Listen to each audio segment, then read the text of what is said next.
معزز سامعین گرامی قدر، سورۃ فاتحہ کے فضائل کے حوالے سے آپ کے سامنے گزارشات کو رکھا تھا۔ انہی میں سے ایک فضیلت یہ ہے کہ جناب ابو سعید رضی اللہ کو رسول اللہ صلی اللہ علیہ وسلم نے حالت نماز میں آواز دی۔ وہ نماز پڑھ رہے تھے، رسول اللہ صلی اللہ علیہ وسلم نے انہیں آواز دی، انہوں نے نماز کو جلدی سے ختم کیا اور رسول اللہ صلی اللہ علیہ وسلم کی بارگاہ میں پہنچ گئے۔ رسول اللہ صلی اللہ علیہ وسلم نے پہلے ایک مسئلہ یہ سمجھایا کہ کیا تم نے قرآن پاک کی آیت نہیں پڑھی کہ جب اللہ اور اس کے رسول تمہیں پکاریں تو تم فوراً ان کی بات کے اوپر لبیک کہا کرو؟ تو تم نماز پڑھ رہے تھے، تمہیں تو چاہیے تھا کہ نماز اسی وقت توڑ دیتے اور میں محمد صلی اللہ علیہ وسلم کی بات کو سنتے۔ ایک تو اس بات کے اندر آپ کے اور میرے لیے ہدایت اور رہنمائی موجود ہے۔ دنیا کی ساری باتوں کو چھوڑا جا سکتا ہے، ٹھکرایا جا سکتا ہے، لیکن محمد الرسول اللہ صلی اللہ علیہ وسلم کی آواز کے اوپر لبیک کہنا، ان کی صدا کے اوپر لبیک کہنا، ان کی حدیث کے اوپر من و عن عمل کرنا ہر امتی کے ذمے ہے۔ دوسری بات رسول اللہ صلی اللہ علیہ وسلم نے ان کو کی کہ میں تجھے مسجد سے نکلنے سے پہلے یعنی مسجد النبوی سے، یہ ابو سعید انصاری کی بات ہو رہی ہے، مسجد النبوی میں تو بیٹھا ہوا ہے، یہاں سے نکلنے سے پہلے میں تجھے قرآن پاک کی سب سے عظیم سورت کی خبر دے کے جاؤں گا۔ میں تجھے قرآن پاک کی سب سے عظیم سورت کی خبر دوں گا۔ اب جب وہ نکلنے لگے تو انہوں نے رسول اللہ صلی اللہ علیہ وسلم کو کہا، اے اللہ کے رسول، آپ نے وعدہ کیا تھا کہ آپ قرآن پاک کی سب سے عظیم سورت کی خبر دیں گے۔ یہ آپ کے اور میرے لیے خوشخبری کی بات ہے کہ ہمیں بھی یہ پیغام پہنچ گیا، اور ہم نے پہلے آپ کے سامنے سورۃ فاتحہ کے جو بھی فضائل رکھے تھے، میں نے اور آپ نے اپنی زندگی کے اندر اس کی تلاوت کا معمول بنانا ہے۔ رسول اللہ صلی اللہ علیہ وسلم نے کہا، ہاں ابو سعید، وہ سورۃ فاتحہ ہے جس سے قرآن پاک کی ابتدا ہوتی ہے، اور اس بات کے اوپر امت کا اجماع ہے۔ چونکہ رسول اللہ کی حدیث آگئی، اجماع نہ بھی ہوتا کہ قرآن پاک میں سب سے اعظم سورت اگر کوئی ہے تو سورۃ فاتحہ ہے۔ بعض ساتھیوں نے ضمنی طور پہ کچھ سوالات کیے، ان کا بھی جواب دے دوں کہ یہ جو سورۃ فاتحہ کا آپ نے دم بتایا ہے، یہ براہ راست جسم پہ کیا جا سکتا ہے، پانی پہ کیا جا سکتا ہے۔ تو میرے بھائیوں، یہ بات یاد رکھیں کہ سنت طریقہ دم کا یہ بھی موجود ہے کہ رسول اللہ صلی اللہ علیہ وسلم کے اوپر امی عائشہ جب دم کیا کرتی تھی تو انہی کے ہاتھوں کو انہی کے بدن پہ پھیرا کرتی تھی کہ ان کے ہاتھ زیادہ برکت والے ہیں۔ گویا ہاتھوں کے اوپر پھونک مار کر ان کا دم بھی کیا جا سکتا ہے، پانی کے اوپر تھتکار کر اس کا بھی دم کیا جا سکتا ہے، اس میں کسی بھی قسم کی کوئی قباحت موجود نہیں۔ بعین اسی طرح کی حدیث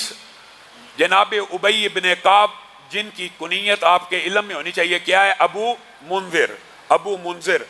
اور رسول اللہ صلی اللہ علیہ وسلم نے جیسے ابو سعید کو یہ کہا کہ تجھے پتہ ہے قرآن پاک کی کون سی سب سے بڑی سورت ہے، سب سے عظیم سورت ہے، اور ان کو خبر دی، اسی طرح ابی بن کعب سے سوال کیا،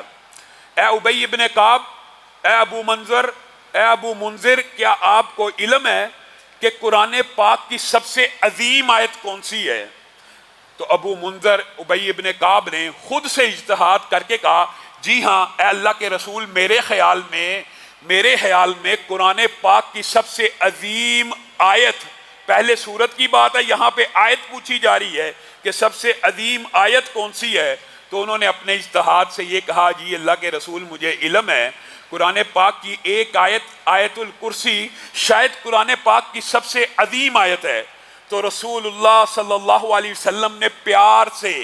ابی بن کعب کے سینے کے اوپر ہاتھ مارا دست شفقت کی طرح، اور پیار کرتے ہوئے کہا، ابی بن کعب، تجھے تیرا علم مبارک ہو، تو نے بے شک قرآن پاک کی سب سے عظیم آیت کی درست نشاندہی کی ہے۔ اور ابو امامہ کی جو روایت ہے وہ یہ ہے کہ نبی کریم صلی اللہ علیہ وسلم نے ارشاد فرمایا، اس میں اعظم 3 صورتوں میں موجود ہے۔ ابو امامہ کہتے ہیں، میں نے رسول اللہ صلی اللہ علیہ وسلم سے خود سنا کہ رسول اللہ صلی اللہ علیہ وسلم نے فرمایا، اس میں اعظم 3 صورتوں میں موجود ہے، اور اس کی سند کو امام البانی نے حسن درجے کا کہا ہے، اور دیگر محدثین بھی اس کی سند کو حسن درجے کا کہتے ہیں۔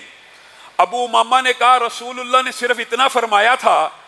کہ اس میں اعظم 3 صورتوں میں موجود ہے، اور اس میں اعظم کی جو فضیلت ہے آپ کے سامنے رکھی تھی کہ یہ ایک ایسا اسم ہے کہ جس کے واسطے سے اگر اللہ کو پکارا جائے تو اللہ رب العزت اس دعا کو، اس پکار کو ضرور سنتے ہیں۔ یعنی اللہ نے اپنے اوپر یہ واجب کیا ہوا ہے، جب بھی میرا کوئی بندہ اسم اعظم کا نام لے کر اسم اعظم کے ذریعے سے مجھے پکارے گا، میں رب اس کی پکار کا جواب دوں گا۔ ابو امامہ نے کہا رسول اللہ نے تو اتنا فرمایا تھا، ان میں سے ایک سورت بقرہ ہے، دوسری سورت آل عمران ہے اور تیسری سورت طٰہٰ ہے۔ تو میں ابو امامہ نے جب سے یہ حدیث سنی، میں سورت بقرہ کو پڑھنے لگا، میں سورت آل عمران کو پڑھنے لگا، میں سورت طٰہٰ کو پڑھنے لگا، اور پھر اتفاقی طور کے اوپر میں نے دیکھا کہ ان تینوں صورتوں میں اگر اسم اعظم موجود ہے تو وہ کون سی کامن چیز ہے جو ان تینوں صورتوں میں موجود ہے۔ کہا میں نے سورت بقرہ کو اٹھایا،